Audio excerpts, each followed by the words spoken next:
Hello, and welcome to the video series, An Introduction to Georgia-Friendly Palm Trees. My name is Charles Galloway, and you can find me on my website, gapalmguy.com and georgiapalmspecialist.com. We will be going over in this video series, choosing the right palm, what palms are hardy to my area, why the limited selection in stores, where to find the palms you really want, how fast will these palms grow, how do I care for my palms, and what soil will work best or what palm will work best in the specific location you have in mind, as well as viewer questions as they come up. Now, to answer the first question, what palms are hardy to my area? This question has multiple factors to it. Georgia is mostly a Zone 8 climate, which is determined by how cold it gets in the winter. Each zone is divided in half, Zone 8A and Zone 8B, separated by a 5-degree margin.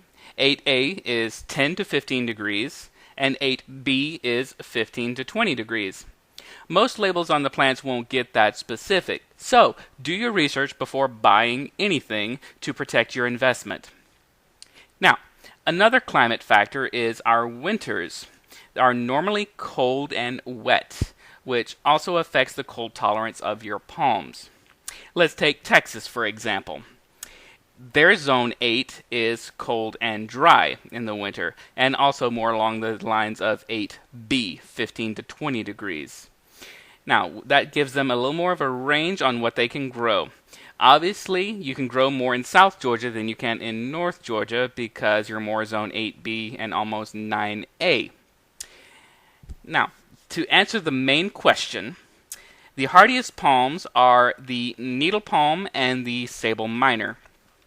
The needle palm speaks for itself. Be careful.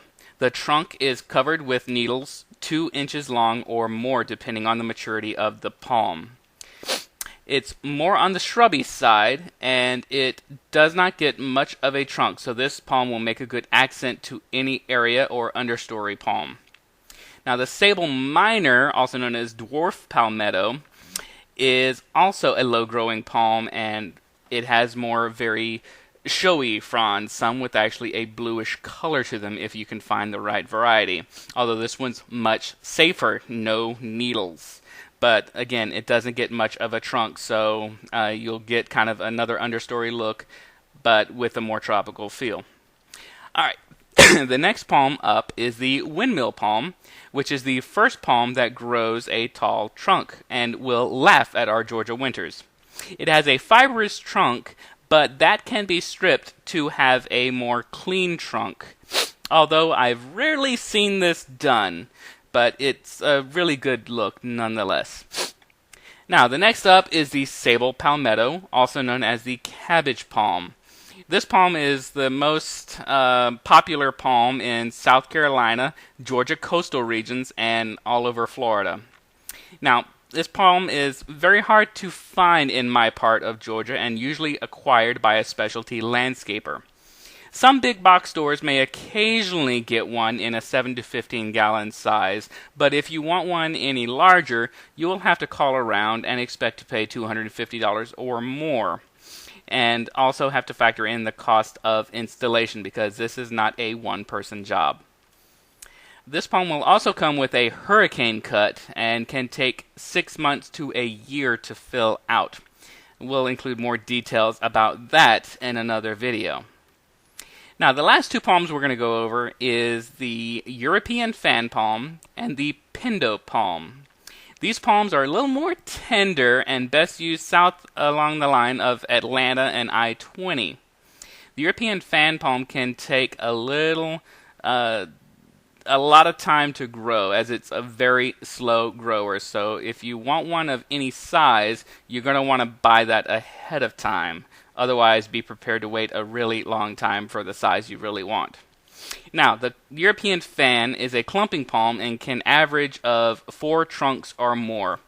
Now, this can also be maintained to a single trunk if you like, but if you really want that look, then you might as well just stick with the Windmill palm because between the two, they look very, very similar. The only difference is the European fan palm does have some teeth on the fronds, and the Windmill is a smooth frond, so you don't have to risk yourself getting bit by the palm trees.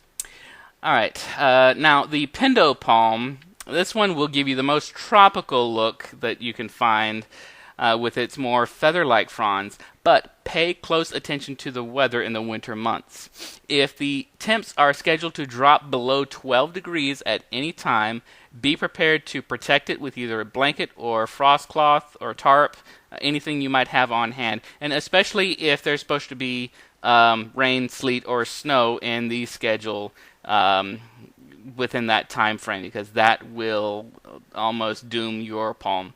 Now, these palms don't always perish at these temps and conditions. Some do recover if you doctor the palm correctly. Anyways, knowledge is power in this situation, and you can save some time and money with your investments with this in the long run.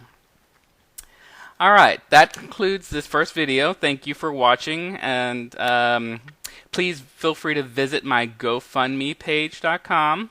It's a link in the description, and you will support the cause.